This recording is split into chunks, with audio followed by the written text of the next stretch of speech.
All right, guys, the party continues. Here we are, 2021 real estate market forecast with Stephen and Todd, back Porch Homes again. How many years have you guys been? We're at 6 now? Yeah. At least 5. Yeah. Okay, 6. 5 or 6 years.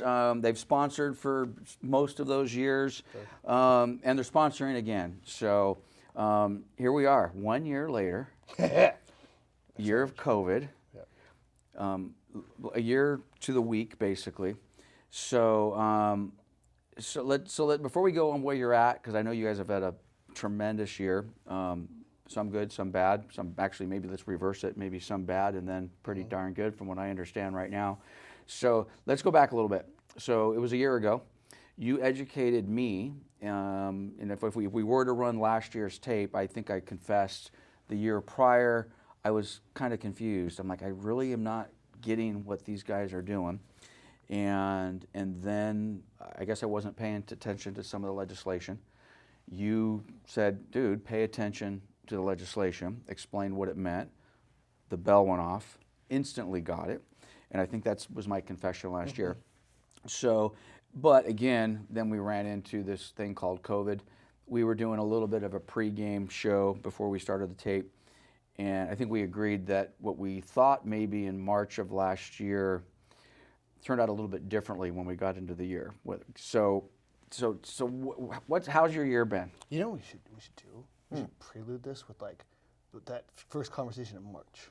Yeah. Because really, well, think about it. Like, so in March, right? So stay there. What's the date? Well, it doesn't matter. I don't want to. It's not ageist, whatever. So we're in March 2021. Yep. March 2020.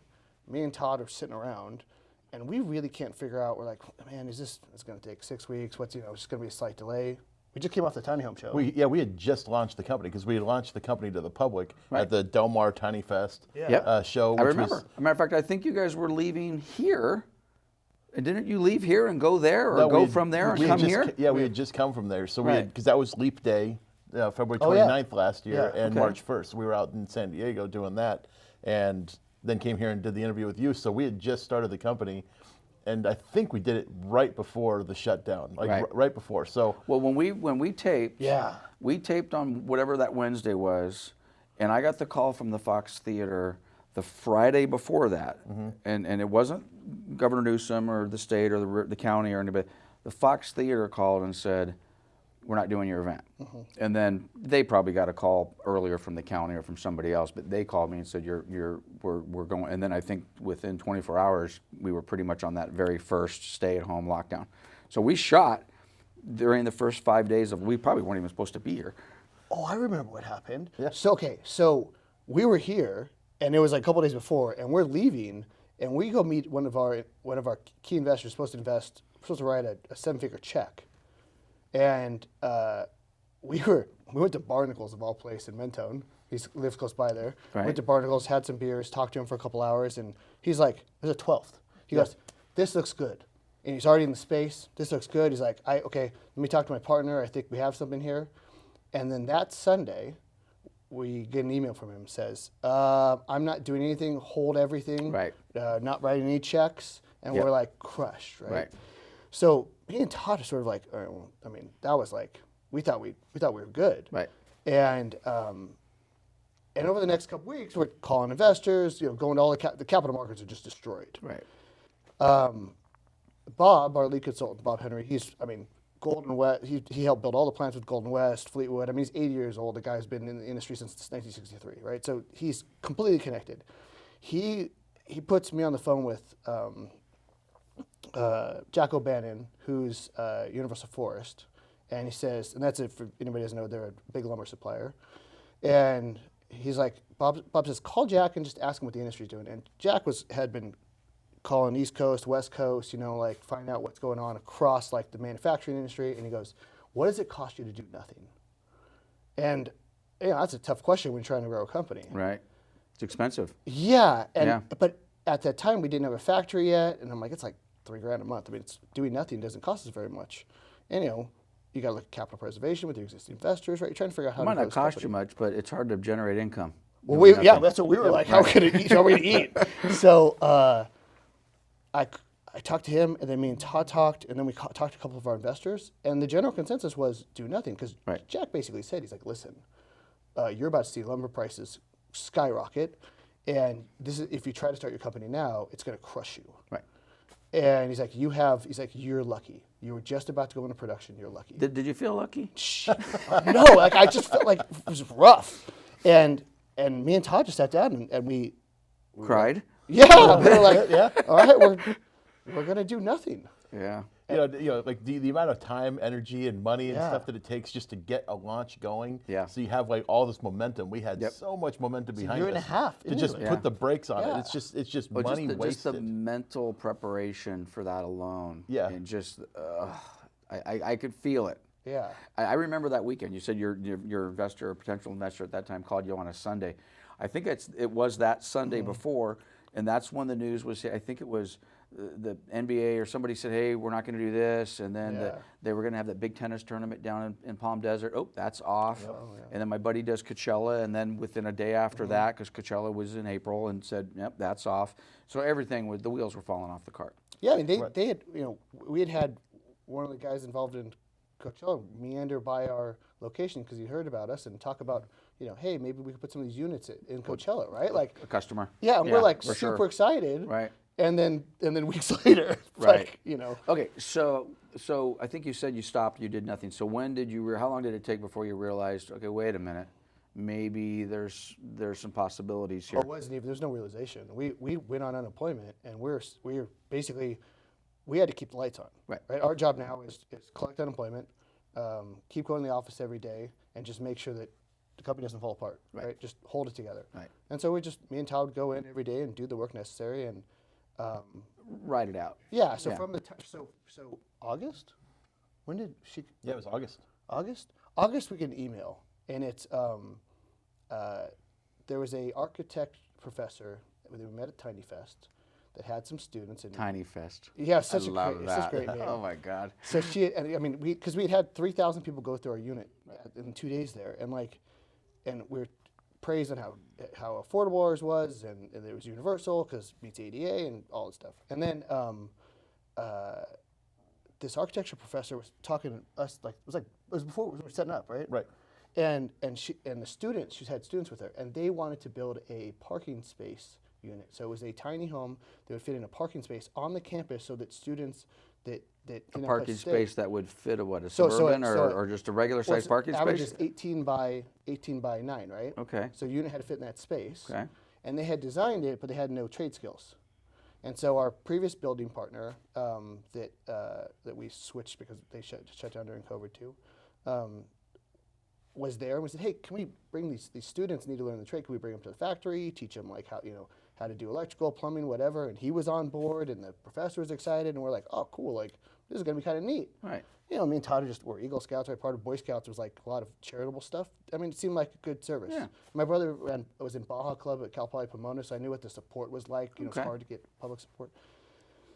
So that obviously didn't happen because of COVID, but she reaches out and says, there's a president at this university that's looking for tiny homes for the kids at this college. And So that connection led to is that the El Centro? Is Yes. that where we're getting to? yeah. Wow. Yeah, happy accident. No. It's not an that's like accident. movie stuff though, right? But It's you like gotta be there. You put yourself at Tiny Fest. Yeah. And which led to that, right. But it's like when you write a story, right? Like you can't write a better Right. 6-month window, and Right. then somehow that connection brings us to Martha at Imperial Valley College. Right. She's out the next day, like literally the next day. Yeah, because we had the unit sitting. We had our prototype unit. We had it sitting in a property we were still trying to sell out in Temecula, and it was just sitting out there. And we had sent her like a Matterport and all the other little images and stuff. And she was like, "I love it. I want to come see it." So she makes a plan to come out and see our showroom in Riverside, and walks it, loves it. And they had already had a whole plan laid out on how they were going to do it with a contractor that was going to build the units on site. Right. They already had a whole thing done. But she's like, "But I don't love what we have currently." She's like, "I always wanted tiny homes." So we're like, So there you go. okay, let's put something So together. that was what? That was August, the phone call, the email, whatever So it was? the email was in August, but then she got back to us like the end of September, and then it came out. And that'll happen like in a couple days. Like let's say the 28th of September, she got she reached out to us. The 29th, she came out to the showroom. Right. The home key funds are what paid for this. So it's it was the state home key funds. If anybody doesn't know, it was basically for homeless during the pandemic. Okay.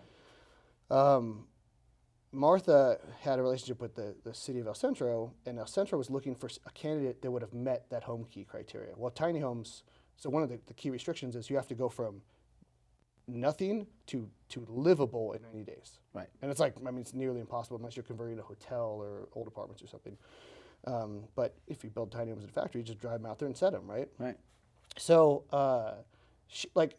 they saw this is the only viable project, so they wrote the grant. And the committee said, yes, we love the project, we want it. Because nobody could go on site and build it that fast anyway. No, Right. only we could. Perfect model. Especially in the wintertime. Right. Yeah. You have weather to deal with and all the other stuff too. Right. Yeah, because you've had rain, deal with the set, right? Yep. And so the state's like, okay, we're going to be the only ground up construction of 168 or 180, I forget the number, but just under 200 home key grants. It also turns out that we're the lowest cost per square foot, lowest cost per door, lowest cost of every single project, even though we're ground up. Right. And the state's really interested, and we're basically we'll quote top 10 project to the state. And the city, because of it, we drove out the 6th of October, early October, and we're sitting in a room with every single department in the city of El Centro, and in 3 hours we greenlit the whole project. Wow. Every department signed off on it, and we went to work. Well, that can't be normal. No. Not going to expect that the next No. time. Or I maybe would with El love to Centro, see you government work this way every single time. Yeah, But it was amazing. Everybody was a real and when I say team effort, everyone across the board worked on So it. this is October. When did you set these units? You said I didn't realize you delivered them all already. They got shipped at the end of December. Okay. So they got shipped from the beginning through December, and then we held. It was 10 units because we had to rebid the site installation contract, but we just held them and then shipped them when they were ready. Right. So we went from empty.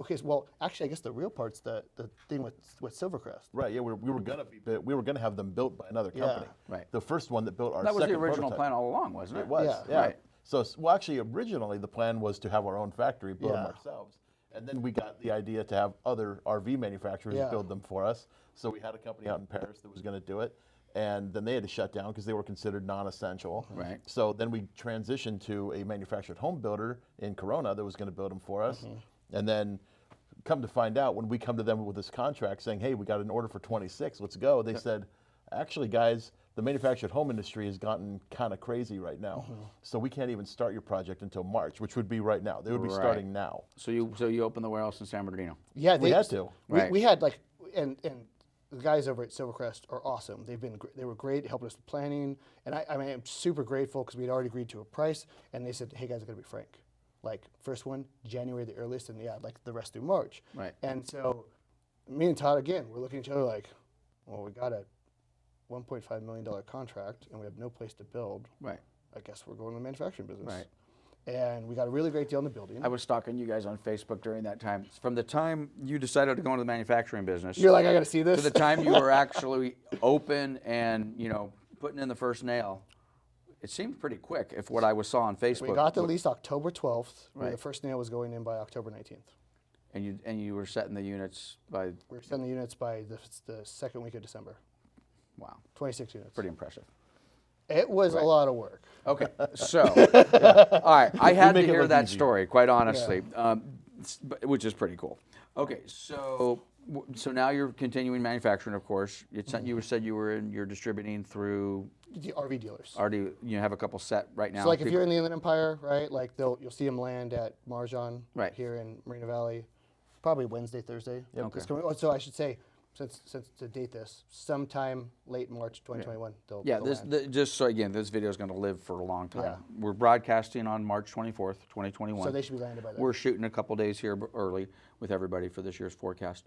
So, okay, so if I wanted to see one of your product, I could go to Marjan in Moval, I could go to a few other places here and there, or go to Porch Homes and your website, and I'm assuming you guys can direct them to where they're going. Okay, so now let's go back a little bit. So for those of you that are like, oh, Lance, I don't care about this story. That was really cute, and I was interesting to Lance. But, okay, so let's kind of recast where we were a year ago when I got my education. So the state of California's, I don't know what SB or AB or whatever it was. There's like 6 of them. Okay, so they passed and in effect said, for the next 5 years, we're in year 1 of 5, so we got 4 left if my math is correct. It says, hey, we have a housing problem.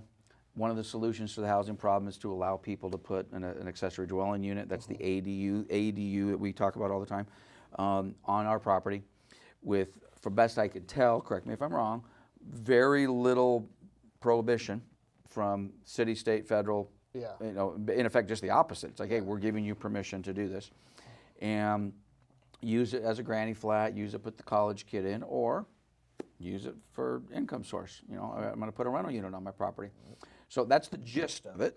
Okay, and so you're like, that's us. That's our space. Rather than come in and do brick and mortar and, you know, pouring slabs and foundations, your solution is the tiny home solution. So now, going back to March of last year, this is why I was asking you, how long of a pause or a panic attack that we did. My panic attack lasted probably about 2 to 3 weeks, from right around from the time of the forecast. Like, oh wow, who is going to buy a house if they're not sure about their job, if they're not sure about the pandemic, and you know we're in this. I mean, it seems so funny when it's not funny at all actually, but it is amazing how you do kind of just adapt to your environment, and you adapt to wearing masks, and you adapt to all of that sort of stuff. But back then, I mean, man, I don't think anybody was really adapting. I mean, I don't know about you. I got a whole bunch of cash and loaded my guns, and and you know, my wife's like, "What's going on?" You know, my wife's telling me, "Go get cash and load your guns," and my wife is telling me to load my guns. This is a different world, right? So, but at any rate, for me, it was probably 3 weeks. I think the first week of April, certainly by April 15th, I kind of looked around at our business because we're doing the same thing. We're going in every day, doing our thing, doing our property management, doing our resales. And to my surprise, the property management business carried on with tenants paying the rent, by the way. Yeah. Tenants paying the rent. But the real surprise, which I think kind of ties back to you guys, is buyers were buying houses.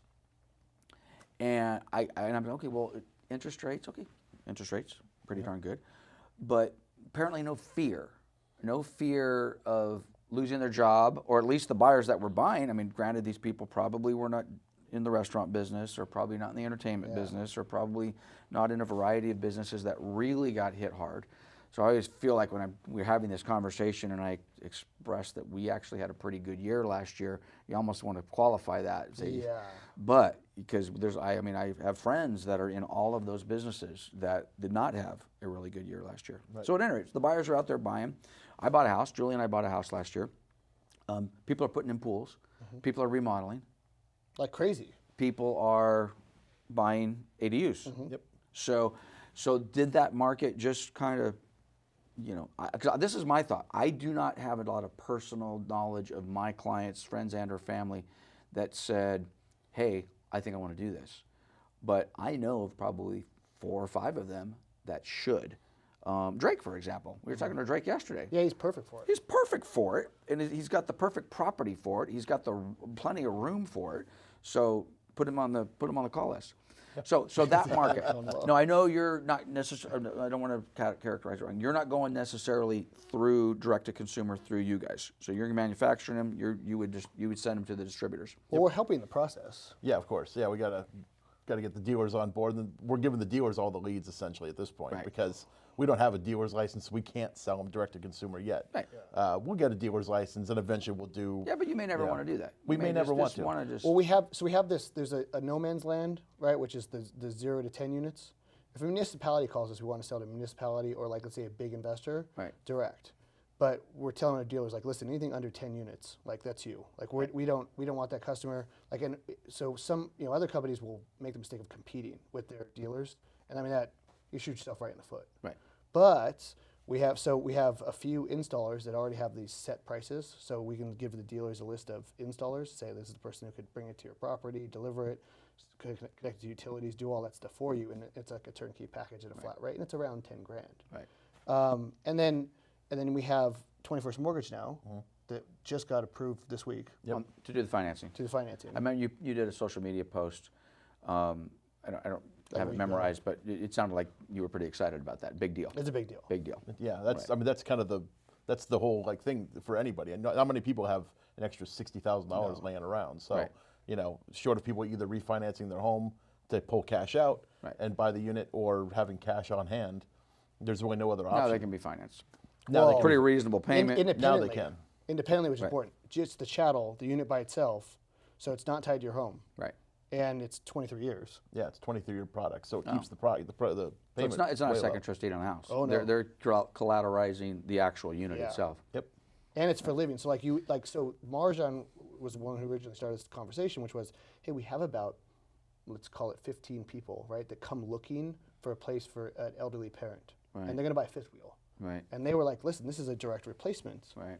But you have access to capital issue, right? And so without this third-party financing, you know, somebody have to either pull out of the house or have cash. Well, the financing that's on an RV is not meant to be lived in, and they typically want to unwind those loans. Right. If somebody Right. I lends think to when them. you buy an RV, it's very clear you're not living in this. Yes. Because I've owned several, and I remember checking the box or initialing that you're not living in this. And that's what Phil Marjan was telling us. He's like, listen, that's the lenders tell us specifically that. Right. He said, now we have when somebody comes to our lot now, we have a product to go, hey, don't worry, we have something that's actually built for your backyard. We'll meet planning code and buy this product instead. Right. Okay, so the demand, and again, maybe it's not a fair question because of where we've been for the last 12 months. So was the demand what you expected for backyard units from individual consumers previously? I mean, the city government contract is nice. And what do you expect moving forward? It's like completely multiplied. Yeah, I mean, we kind of had like these buyer archetypes. We had these ideas of like who would probably want to do it. When we did the Del Mar show, a couple new ideas came up because people told us how they were going to do them. Right. And I think people staying at home most of the time for the last year. Well, now you turn it into a classroom. You send your kids out there and say, hey, go to school. What right? if you were an essential worker that was out in the workforce, and you see these videos on the internet of people, you know, waving at their kids through the back door because they didn't want to come in contact with their own families. You know, having a backyard unit would have been a nice thing to have. So plus people working from home, you know, not like myself included. My wife didn't have a space within the home to actually work, so we had to kind of. You know, we had to get, so when you're sitting around your home all day, you can kind of look at the shortcomings of your surroundings and say, a lot closer, right? Like, you see it all the time. What am I missing? What would help? What could, you know? I could almost see a market where people who really aren't necessarily interested in it, but said, you know, hey, if we are in one of these pandemic lockdown situations again, it might be nice to have one. Yes. Almost like a prepper kind of a thing. Let's just take it and plant it back there, and I don't really have a use for it today.